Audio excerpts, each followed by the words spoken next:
Começa agora, é show! Um programa dinâmico que busca levar até você mais conteúdo com descontração, músicas, entrevistas e muita variedade. É show! Entra no ar com Adriano Pinheiro e Aline Zarur. Muito bem, estamos começando o nosso primeiro programa É Show, um programa voltado para você que gosta, ama a cultura, onde nós vamos trazer muitas coisas boas para você, como entrevistas, músicas e muita informação. Comigo, Aline Zarur. É isso mesmo, Adriano. É um prazer estar aqui. Nós vamos trazer informações educativas sobre a indústria cultural. Você já ouviu falar em indústria cultural? Esse é um dos nossos temas do programa de hoje, que traz vários entrevistados como Paulo Malvasi, Roberta Barsotti, Elvis Mano Tanque, Paulo Garcia, que também traz uma música de qualidade com o grupo Folk Como Você Gosta. As luzes acesas não me deixam dormir. E no final do programa, uma entrevista com uma cantora que começou aos 5 anos com o irmão no circo, passou pelo rádio, inaugurou a TV nos anos 50. Só que eu não vou contar agora não, você vai ficar curioso até o final do programa. Amor de trapo e farrapo, todo errado, mas tão gostoso. Fique ligado e acompanhe É Show. Tá começando. Um show de informação. Programa É Show. Oi, oi o trem vem surgindo de trás das montanhas. O Trem das Sete, música do disco Guita de 1974, lançado pela Philips, o LP, né? Raul Seixas, devido a problemas políticos na época, viajou para os Estados Unidos em companhia do Paulo Coelho, da mulher Edith e de Adalgisa Rios. O grupo visitou a mansão de Elvis Presley e conheceu também o ex-Beatle John Lennon. Logo em seguida lançou o LP Guita, que com 600 mil cópias vendidas, lhe rendeu seu primeiro disco de ouro. Nele se destacam as músicas Sociedade Alternativa, Guita e essa, O Trem das Sete, todas em parceria com Paulo Coelho. Nem mesmo bagagem no trem. Adriano Pinheiro. Muito bem, hoje no programa vamos falar de indústria cultural e cultura. E antes de eu chamar o primeiro entrevistado, vou pra rua com Aline Zarur. Aline Zarur. Aí, rapaziada, vamos fazer uma votação rápida aqui, ó, um consenso. Vocês preferem o quê? 30 ou 40 segundos? 30. Terceiro round, 1 minuto e meio. Pode pá? Cultura também se faz nas ruas.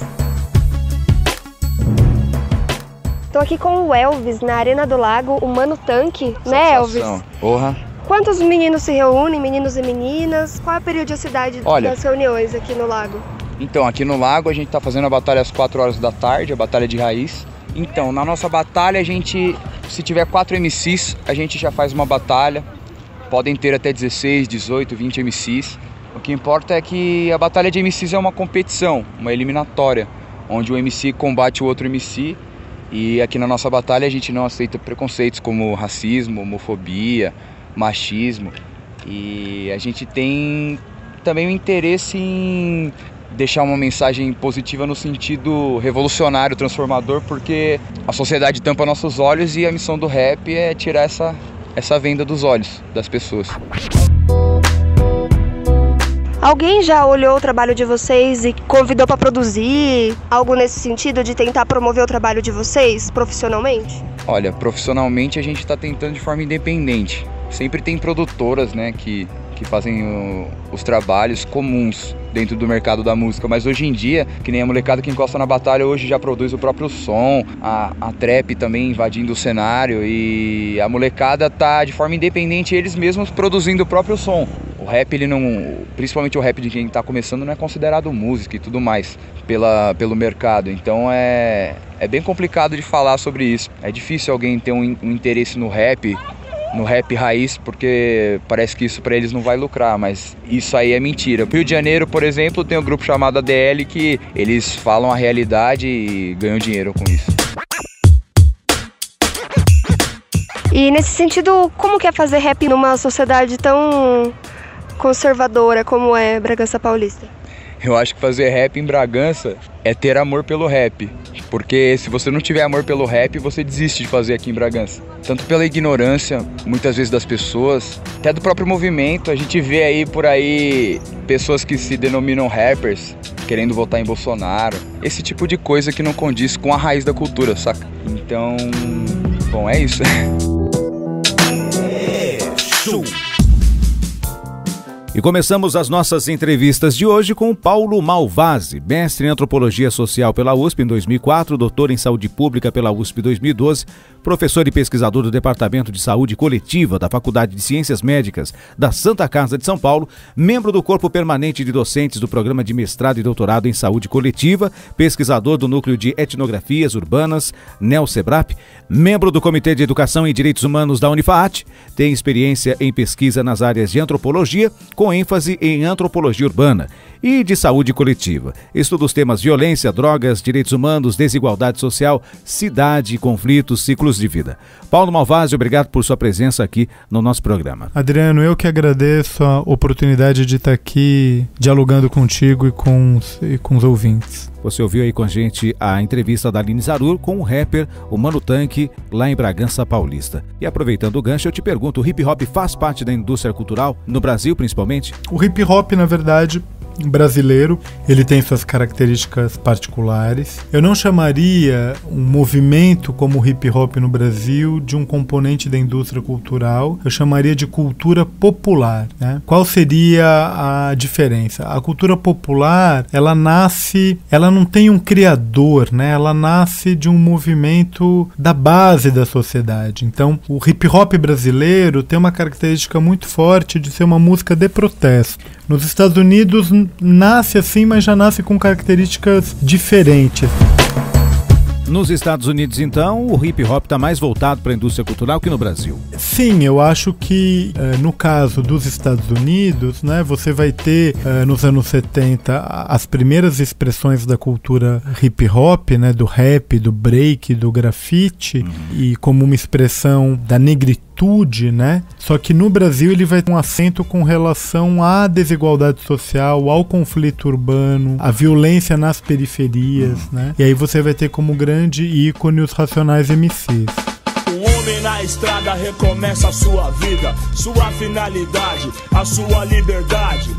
Então, como nós podemos definir o hip hop e o rap no Brasil? Cultura popular. É o primeiro movimento cultural brasileiro que afirma a negritude. Até então, o samba, ele falava da mestiçagem. Certo. Principalmente. Quando é que isso vira indústria cultural? Acho que o caso do samba é interessante, né? Pra gente pensar um pouco. Então, quer dizer, o carnaval, ele nasce ali, né? O carnaval, o samba da música de terreiro, nasce como cultura popular. Não tem um líder, não tem um criador, não tem um autor, é algo que acontece ali no tecido da sociedade. Quando o Getúlio Vargas, como governante, elege o samba como música típica brasileira, e quando essa música típica brasileira passa a ser vendida para o mundo, aí via Carmen Miranda, por exemplo, via Hollywood, aí ela se transforma em indústria cultural. Água bem gelada, fecha a porta da direita, com muito cuidado.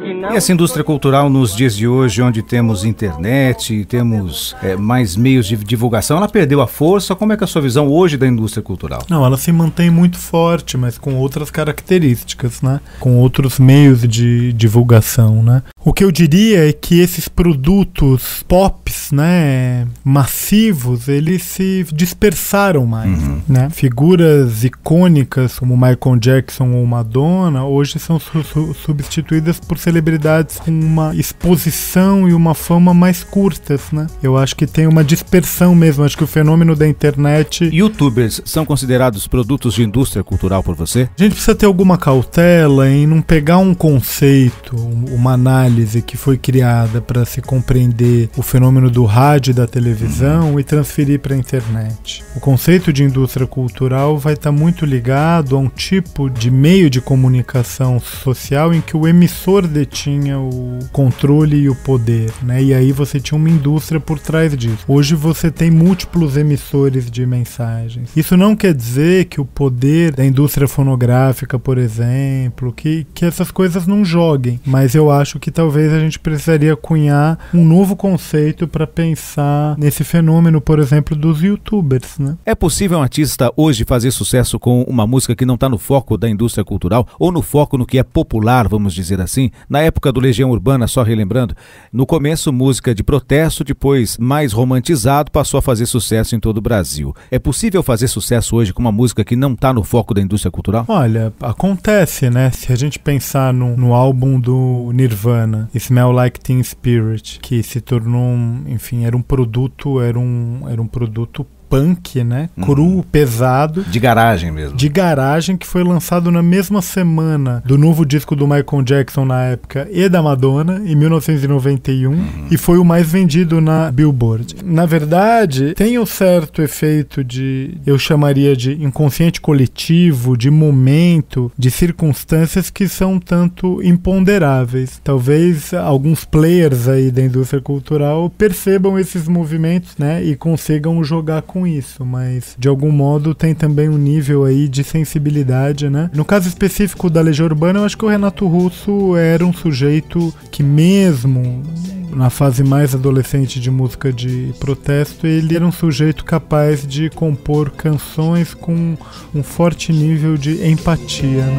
Menos uma vez, provar que quem tem mais do que precisa ter, quase sempre se convence que não tem. A transformação de um produto cultural que nasceu ali nas entranhas da cultura popular para um produto da indústria cultural para se tornar vendável. A antiga e velha pergunta: como se transforma um produto cultural para venda na indústria cultural? Esse é um debate antigo, né? Tem uma área da comunicação chamada folk comunicação, vai estudar um pouco esses processos de como produtos da cultura popular se transformam em cultura de massa, né? Então você parte da capacidade inventiva do povo de criar modos de expressão, e aí esses modos de expressão são turbinados pelo capital, né? E aí eu acho que o movimento é um pouco esse, eles são turbinados e pasteurizados. Para a gente finalizar, a sua visão hoje do futuro da cultura brasileira. Olha, Adriano, eu acho que a gente vive uma época de fragmentação. Como cientista, eu não vejo nada em termos de otimismo ou de pessimismo, mas para mim a questão é como o real se torna possível. Essa fragmentação, ela gera, por exemplo, que você tenha nas grandes cidades brasileiras inúmeros grupos de samba, rodas de samba em diferentes lugares da cidade, grupos de capoeira. Então, você tem uma valorização que às vezes não vem à tona, porque você tem uma fragmentação, e particularmente com a internet como veículo, são circuitos, a gente pode dar esse nome, são circuitos de consumo, são circuitos de estilo de vida. Então você vê, por exemplo, né, o fenômeno do funk, né, ele é um fenômeno popular e que os jovens da periferia, eles próprios, eu sou professor universitário, tenho, 1000 seguidores, um jovem de 15, 16 anos da periferia que lança um canal no YouTube e de repente tem 100 mil seguidores. Então você tem fenômenos novos emergindo. O que eu acho é que existe uma demanda da gente retornar para o sentido coletivo, para o sentido da experiência comunitária, da produção que passe pela vinculação afetiva das pessoas, para que a gente tenha um novo florescer da cultura popular. Então hoje a gente tem uma mediação muito forte da máquina, a gente está aprendendo a lidar com isso. Vide o fenômeno recente das redes sociais em eleições no Brasil e nos Estados Unidos, que na verdade nós estamos sendo capturados pelas emoções. Então, o futuro da cultura depende da reunião das pessoas, do encontro das pessoas, das rodas, das trocas, né? Então, é isso que a gente deseja, né? Malvazzi, muito obrigado por sua presença aqui no programa, para a gente bater esse papo. Adriano, eu que agradeço a oportunidade de estar aqui dialogando contigo e com os ouvintes. Estamos apresentando É Show. Você está ouvindo aí Palco, de Gilberto Gil. Essa música foi gravada pela primeira vez em 1977 pelo grupo A Cor do Som. Depois, em 1981, o Gil gravou a música no álbum A Gente Precisa Ver o Luar. E tem uma peculiaridade essa música. O Gil estava 3 dias pensando em parar de cantar. E aí, ele falou: eu preciso fazer uma declaração pública sobre o meu amor pela música. Então escreveu o Palco. E aí, para nossa alegria, não parou mais. Voz, violão, Gilberto Gil, violão do Celso Fonseca, bateria e bandolim do Jorge Gomes, a flauta do Lucas Santana, percussão Marco Suzano e o baixo do Arthur Maia, nessa canção que você está ouvindo agora. Fogo eterno pra consumir o inferno fora daqui. É Show, que hoje fala de cultura e indústria cultural, e a nossa reportagem foi para o estúdio Na Casa, do Paulo Garcia, que é integrante do Folk Como Cê Gosta, para bater aquele papo com ele. No estúdio com a Aline Zarur. É Show. Aline Zarur. Muito bem, Adriano, pessoal do estúdio. Estou na produtora Na Casa do Paulo Garcia, um dos vocalistas da banda Folk Como Você Gosta. É um coletivo musical de Bragança Paulista. Boa tarde, Paulo, tudo bem? Boa tarde, tudo bem. E eu gostaria que você se apresentasse para o público e falasse um pouco do seu trabalho. Eu agradeço demais pelo convite. Eu sou Paulo Garcia, eu venho de uma história longa de música, são mais de 25 anos rodando por aí, tocando com bandas da região, tocando no estado de Minas bastante. Depois que eu cheguei em Bragança, fiz alguns amigos que me possibilitaram a colocar minha música para rodar também junto com o trabalho de outras bandas. Eu sou compositor desde 96, 97. Há 2 anos eu assumi a postura de compositor como trabalho. Venho desde lá, então, trabalhando com isso, tendo isso como profissão. E como é no interior? Para explicar essa questão do interior, eu vou falar do Folk Como Você Gosta. Essa banda que nós montamos, ela vem de um coletivo de alguns artistas daqui da cidade. Estava sentindo assim que faltava lugares para mostrar a música autoral. No começo éramos 4, 5 compositores. A gente fazia música e mostrava um pro outro. Começamos a nos encontrar em alguns bares e a aceitação da música autoral é muito complicada. A gente tem que empurrar a goela abaixo. Se não for uma música de sucesso que está tocando na rádio, você tem que realmente quase pagar para os amigos e te ver tocar, né?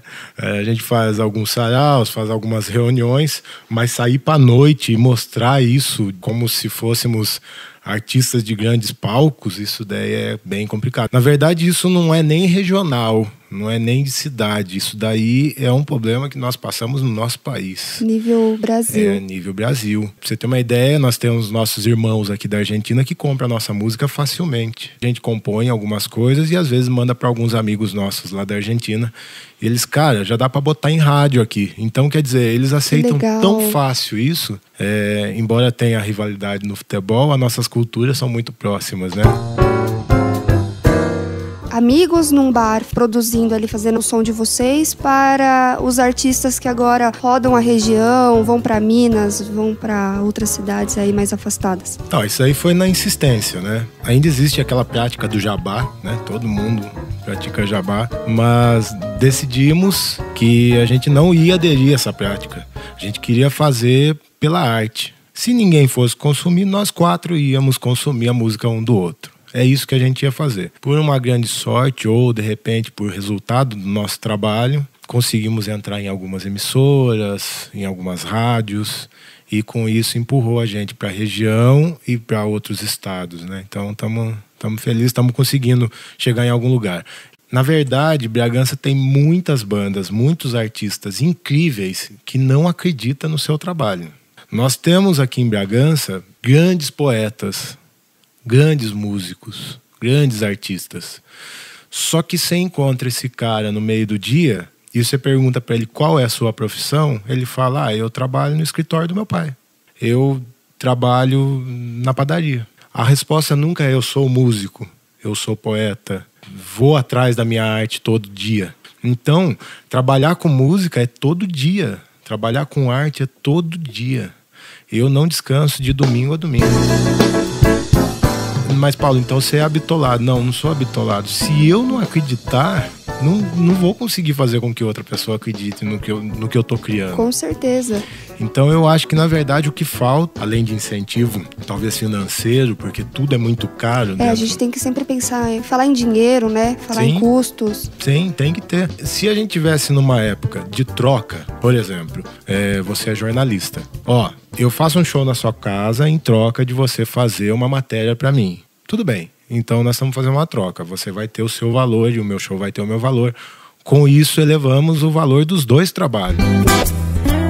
Você já falou um pouco, mas as dificuldades de se produzir artistas no interior. A maior dificuldade que a gente vai encontrar é para quem mostrar, onde mostrar, quem poderia investir nisso. E um pouquinho do seu trabalho, fora da folk? Tem um disco chamado Ruído Acústico, que tá por aí. E agora eu tô começando a retomar algumas composições. Eu com o Rodrigo Oliveira temos um disco para lançar até o final do ano, com 4 músicas apenas. Que bom, que bom. Nesse disco Ruído Acústico tem a música Hora. É essa que eu vou te pedir para tocar agora. Então tá bom. Vamos lá.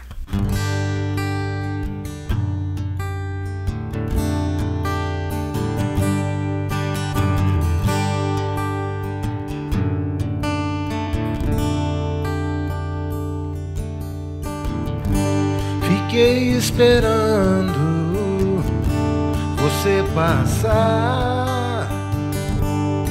Sonhei até esse dia chegar.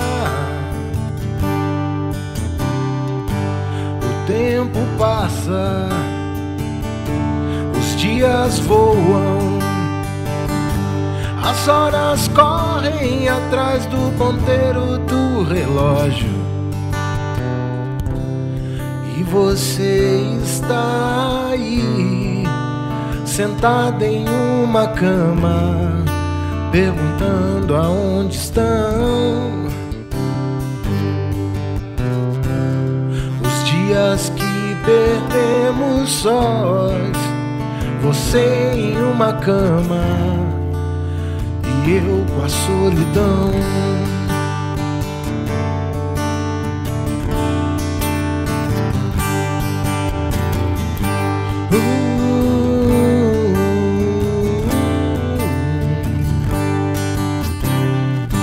Fiquei esperando você passar.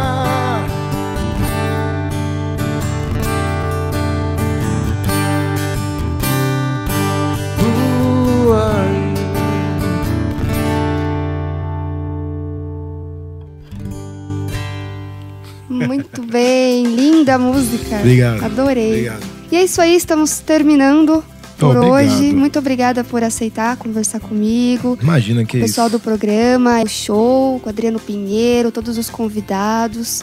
Legal. Obrigada, viu, Paulinho? Imagina, Aline, obrigado você pelo espaço, obrigado você a toda a equipe que está envolvida nesse programa. A cultura brasileira só tem a agradecer pessoas que acreditam como vocês. Obrigado. Imagina, eu Coração. que agradeço.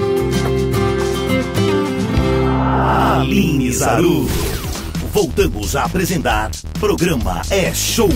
Caminhando contra o vento, sem lenço, sem documento. 1967, com a marcha Alegria, Alegria Caetano, apresentava-se no terceiro Festival da Música Popular Brasileira da TV Record, acompanhado pelas guitarras elétricas do conjunto argentino Beach Boys. A música foi classificada em 4º lugar, depois gravada em compacto simples, Alegria, Alegria. Em caras de presidentes, em grandes beijos de amor.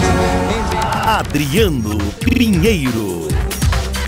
Vamos receber em nossos estúdios a musicoterapeuta pela Universidade de Ribeirão Preto em 2001, consteladora, foi secretária de Cultura e Eventos da Prefeitura Municipal da Estância de Atibaia, diretora de Cultura Municipal e atualmente é vereadora eleita pela legislatura 2017-2020, sendo a primeira mulher a presidir a Câmara Municipal da Estância de Atibaia. Roberta Bassotti, muito obrigado por sua presença aqui no É Show. Eu que agradeço. Roberta, já que você esteve à frente da Secretaria de Cultura, eu gostaria de perguntar a você qual a maior dificuldade que o poder público encontra para incentivar os novos artistas. Quando estive na Secretaria de Cultura, o que a gente mais procurou foi trazer artistas novos para participar, né? Fazia parte um pouco do nosso planejamento de trabalho, a inclusão, vamos dizer assim, de artistas que nunca tiveram oportunidade, mas também daqueles que estão começando, né? Prova disso é o projeto Voz de Mulher, que a gente traz as cantoras que estão começando, algumas já antigas da cidade, mas aquelas que também estão iniciando na carreira para fazer parte, para começar a ter uma banda, ter uma orquestra, para poder apresentar a sua voz ao público e poder fazer o nome. Mas a maior dificuldade do poder público, na visão de quem já esteve lá, uma é a parte de contratação. A burocracia que existe do poder público para contratar, que você precisa de 3 notas, comprovar valores de cachê que você já recebeu em outros municípios. Então existe uma burocracia enorme para você conseguir ter a nota para contratar aquele determinado artista. Então isso dificulta muito, porque muitas vezes o artista que é novo, ele não tem notas para comprovar se ele nunca cantou em nenhum lugar, por exemplo. E também o que acontece no no poder público, muitas vezes, como a oportunidade de contratação não é muito grande, seria festival de inverno, aniversário da cidade, carnaval, as pequenas festas de bairro, pequenas não, porque são muitas, né? Que é mais dupla sertaneja, cantor independente, etc e tal. Então, o que acontece nessas ocasiões? O poder público tem uma visão de público. Então, muitas vezes é vantajoso, vamos dizer assim, você contratar um artista que já tem um pequeno fã-clube, ou que ele já é conhecido no seu bairro, ou no seu município, aquele cantor da cidade, mas que já tem alguns seguidores, do que colocar, de repente, um artista novo que nunca se apresentou e ter pouco público, por exemplo, ainda para prestigiá-lo. Então, tudo isso é levado em consideração. A documentação que ele apresenta, qual a visibilidade que ele tem no trabalho dele, se é um artista que já tem alguns seguidores, que tem um público, tudo isso é levado em consideração. O que dificulta muito, né? Porque muitas oportunidades que eu vi ali na Secretaria de Cultura, alguns artistas se apresentaram pela primeira vez gratuitamente, aí uma banda fez a abertura de um show maior que ia ter, ou então um cantor já mais conhecido chama um cantor que está começando para dar uma canja, ou então ao contrário, está começando, mas no público ele não tem ainda aquela visibilidade. Aí de repente ele chama para participar alguns outros músicos da cidade que já tem um nome feito no município, porque tudo isso conta para que se tenha sucesso numa contratação. Isso é visto politicamente, inclusive, né? Se você coloca lá um show para acontecer um festival de inverno, por exemplo, e não tem público, aí aquilo caracteriza como, olha, vocês não sabem contratar, o show não foi legal, né? Isso impacta politicamente também na qualidade da programação do festival. Então, assim, todas essas dificuldades, elas circulam na escolha dos artistas. De qualquer forma, a gente sempre procurou, né? Eu entrei lá em 2015 e eu vejo que isso se perpetuou, continuar dando oportunidade, né, para os artistas novos participarem, seja através de projetos como esse do Voz de Mulher, ou seja em outros projetos também. Por exemplo, na Consciência Negra, a gente conseguiu trazer um pessoal do hip hop que nunca tinha participado, dando essa visibilidade dentro de alguns projetos que a gente consegue fazer a contratação. Mas o cobertor é curto, vocês sabem, né? Existem uma infinidade de artistas aqui na cidade de Atibaia, né? De todos os segmentos. Ela é uma cidade riquíssima culturalmente falando. E, infelizmente, o poder público não consegue atender todos esses segmentos, todos esses artistas, todas essas linguagens. Que se chamavam homens também se chamam. Você acha que faltam leis municipais para fomentar a cultura nas cidades? E aqui em Atibaia existem projetos de leis para melhorar a cultura? Falta sim, nós estamos trabalhando com isso também. Também quando eu estive na Secretaria de Cultura em 2015, eu participei de 2 conselhos de cultura que tiveram. Meu compromisso, quando resolvi disputar a eleição, foi justamente pleitear alguns anteprojetos de lei que garantisse o que prevê a Constituição, né? Que é os direitos culturais, através dos artigos 215, 216 e 216A, que é justamente a cultura é direito de todos. Então, a gente precisa incentivar, fomentar, cuidar dos patrimônios, etc e tal. O que eu observei? Uma cidade que tem congada, que tem fanfarra, que tem bonecões, que tem várias profissionais de dança e músicos também, com carreira internacional, fora do estado e aqui na cidade também, que já tocaram com artistas super famosos, enfim, audiovisual, cinema, curta-metragem, nanometragem, a gente tem muitos segmentos. Como uma cidade riquíssima culturalmente como Atibaia, não tem nenhuma lei municipal de incentivo à cultura. Então, eu comecei a pleitear isso através de anteprojetos logo no primeiro ano do meu mandato. Ano passado, em março, já protocolei 2 anteprojetos, porque infelizmente não é de competência do vereador propor projetos de lei que tenham um custo para a prefeitura. Então, a gente tem que fazer isso em forma de anteprojeto. Então, eu fiz um primeiro anteprojeto com base no IPTU, de lei de incentivo, para os artistas fazer a captação para projetos culturais. Posteriormente, eu fiz um de ISS. Como a cidade fez adesão ao Sistema Nacional de Cultura, né, previsto pelo Ministério, a gente precisaria do sistema municipal também. Então a gente estudou bastante, fizemos mais um anteprojeto da lei municipal, do Sistema Municipal de Cultura, também do Conselho de Cultura. Porque afinal de contas, para a gente ter uma lei de incentivo fiscal, seja através de fomento, do IPTU ou do ISS, a gente tem que ter um Conselho de Cultura consolidificado, com pessoas que possam fazer a votação de quais os projetos que o município precisa e que estão aptos e que vão ser positivos, com todas as documentações, economicidade, etc e tal, e para ser votados e executados no município. Então, a gente está estudando isso, né? Houve algumas mobilizações da classe, nós fizemos uma primeira roda de conversa para chamar os artistas para uma mobilização, porque a prefeitura estava disposta a entrar com o anteprojeto, mas onde estavam os artistas, né? Que precisam se mobilizar para que a coisa aconteça. Não será fácil, porque todo mundo quer pleitear recursos, todo mundo quer fazer parte dos convênios e ter um recurso da prefeitura, mas pelo menos acredito que será organizado nesse sentido. A gente está fazendo muita reunião reunião, estudando, sentando, são horas e horas e horas de dedicação, tanto da minha assessoria, junto com a prefeitura, jurídico da prefeitura e mais todos esses artistas que estão se debruçando por horas aí para conseguir fazer uma lei que seja realmente efetiva, porque os outros conselhos acabaram se dissolvendo, eram leis que ficavam meio amarradas e não era de uma maneira democrática. E nós esperamos que isso de fato venha se consolidar, né? Uma luta aí que a gente tem um certo tempo aí pleiteando aqui no município. Quebrei a lança, lancei no espaço. Roberta, pra gente finalizar, como você vislumbra o futuro da cultura em Atibaia? É uma pergunta bem difícil essa. Como eu disse pra você, nós temos artistas riquíssimos aqui, culturalmente falando, mas precisa de organização e precisa de investimento do poder público. A partir do momento que a prefeitura olha com respeito e consegue viabilizar, por exemplo, o que a gente fala, a cultura não é só a apresentação musical. E a gente precisa ter esse olhar. A cultura não deve nem ser questionada. Não é só o artista que sobe no palco, é o artista que sobe no palco, é a camareira, é o cara que vai fazer o som, é o cara que vai apresentar, é o segurança, uma infinidade de profissionais, é o cara que vai vender o lanche lá na porta, pipoca, o algodão doce, enfim, o tanto que você consegue desenvolver economicamente através da cultura, o turista que vai vir para o município, se hospedar aqui, consumir no hotel e nos restaurantes, nos bares, porque ele veio para prestigiar o Festival de Inverno, por exemplo. Então aquele chefe que estiver ali conseguir olhar com esses olhos do quanto ela pode agregar para o município, mais a organização em nome dos artistas, eu acredito que pode ter um futuro bastante promissor. Imensamente agradecido por sua participação. Muito obrigado. Eu que agradeço. Um show de informação. Programa É Show. É Show. Esta saudade que é de ti me alucina. Hora de matar a curiosidade sobre a nossa entrevistada especial de hoje. Ela é Alda Perdigão, uma das maiores cantoras do Brasil. Nós compilamos para esse programa alguns trechos relacionados à cultura e indústria cultural. Ela começa contando onde nasceu. Eu nasci em São Paulo mesmo, nasci no Brás. Na época que eu nasci, ele era tido como um bairro de artistas.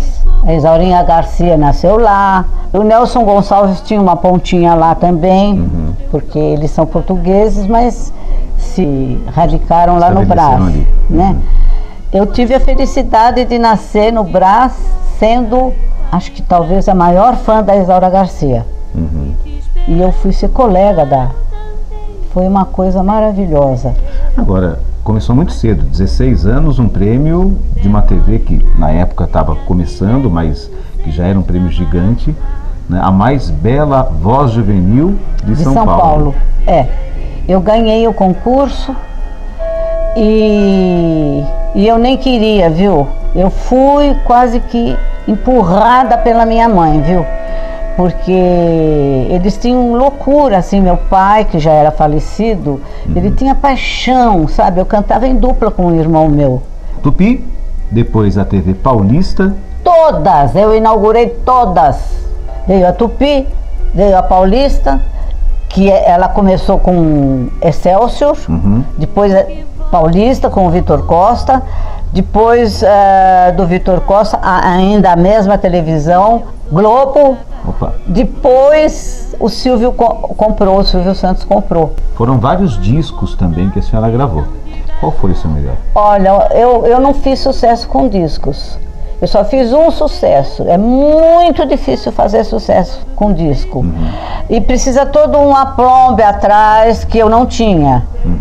Sabe? Que foi o Emantenã. Mas não era a música que eu mais gostava. As músicas que eu mais gostava eu fui cantar, sabe quando? Quando eu fui ser crooner. Eu já era estrela e deixei de ser estrela para ser crooner de orquestra, porque eu queria cantar as coisas que eu gosto. E na televisão, tal qual no disco, você não canta o que você quer. No disco você canta o que o produtor quer. Na televisão você canta o que o produtor quer. Você já tá que não aguenta mais de cantar aquela música e ele quer que cante aquela música. E você precisa, eu vivia disso. Eu criei meu filho, que hoje está com 62 anos de idade, eu com 3 netos. Eu criei meu filho cantando. Hoje, a senhora vive melhor do que a época da fama, ou na época da fama a senhora tinha alguma coisa a mais do que tem hoje? Ah, são coisas distintas, né? Uma coisa é uma coisa, outra coisa é outra coisa. Eu gosto muito de privacidade. Eu nunca fui artista depois de show, de qualquer coisa assim, terminar a noite numa boate, que normalmente o pessoal fazia isso, mas eu não gostava. Se eu tivesse que ir para cantar, porque eu precisava do dinheiro, eu ia. As músicas que você gostava, qual delas você guardou para sempre, para a alma? Para a alma, tem várias, viu? A música era do Baden Powell. E a letra foi do Billy Blanco, que eu gravei muito. Eu não fazia sucesso, mas eu gravei os melhores compositores. Sabe? Então isso para mim tem tanto ou mais valor do que fazer sucesso. Porque o sucesso é uma coisa que passa. Efêmero. É ou não é? E a tua obra fica. Pra gente finalizar esse papo gostoso, o recado para quem tem o dom de cantar, mas não sabe por onde começar. É difícil, sabe? Porque cada um começa por um lugar diferente. Aí vai muito da cabeça da pessoa. Tem gente que começa pelo sofá. Que é o lugar mais fácil? Dizem, né? Não sei porque. Eu comecei cantando no circo. Eu tinha 3 anos de idade e nunca mais parei. Na sua visão, era mais fácil fazer música naquela época ou fazer música agora? Agora tá fácil fazer a música, mas não se tem muita qualidade, né? Não, sabe por quê? O mundo, se por um lado a tecnologia avança a passos largos, bom gosto de um modo geral, né? Pela música, pela poesia, pela vestimenta, pela forma de se arrumar, tudo caiu muito, sabe? Alda Perdigão, a mais bela voz juvenil, 1950, agora 2018, obrigado. Eu é que agradeço, muitíssimo obrigada por vocês terem me convidado para este bate-papo gostoso. Eu é que te agradeço. Posso te dar um beijo? Claro. Obrigada, querido. Obrigado. Show! Alda Perdigão, que carisma de mulher, que maravilha de mulher. Você vai ter um programa especial com ela, a nossa segunda edição do É Show, Aline Zaru. É isso aí, Adriano. Foi um prazer participar e produzir esse programa com você e contar com a ajuda desses artistas maravilhosos, dessas pessoas que se dispuseram a participar com a gente. Muito obrigado pelo carinho e pela audiência. Até a próxima. Até! Você ouviu Programa É Show, um programa interativo que traz até você informações de qualidade. É Show!